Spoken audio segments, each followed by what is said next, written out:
Alam mo, minsan mas mabigat pa sa bagyong baha ang katotohanang pilit tinatabunan. Sa gitna ng mga dokumentong nilulubog ng duda, lumutang si Oily Guteza, isang ordinaryong tao na nagsimulang maging simbolo ng katapangan sa gitna ng Senado. Sa bawat salita niya, binuksan niya ang mga pintuan na isang sistemang matagal nang nababalot ng mga basura.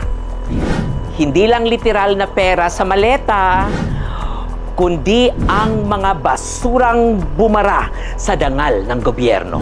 His voice, trembling yet resolute, has become a compass pointing towards those who benefited the most from the flood control funds. Those most guilty who drowned accountability in billions of pesos meant for protection, not corruption. The imperative part of Guteza's testimony lies in its insider detail. He is not a bystander. He is a participant who has seen where the suitcases went, to whom the deliveries were made, and how the flow of public funds was manipulated like an orchestrated current. His narrative provides direct linkage, not rumors, but actionable intelligence between fund allocations and the officials who allegedly took part.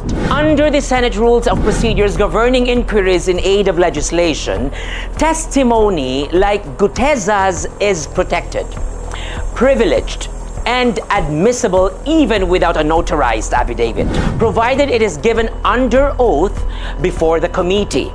The truth, after all, does not depend on the ink of a notary.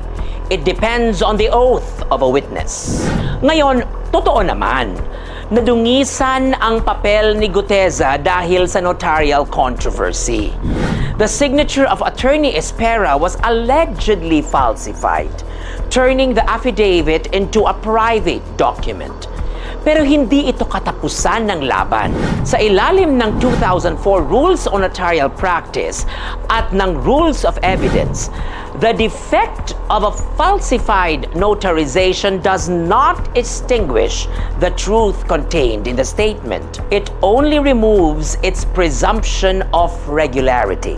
In other words, pwedeng gamitin muli ang kanyang salaysay as long as he reaffirms it under oath or executes a reaffirmed affidavit properly notarized this time. What matters is that the content, his testimony, remains consistent and credible. And in the Senate's own jurisdiction, the Constitution, Article 6, Section 21, empowers the Blue Ribbon Committee to summon witnesses and require testimony under oath or affirmation. This is the heart of legislative inquiry.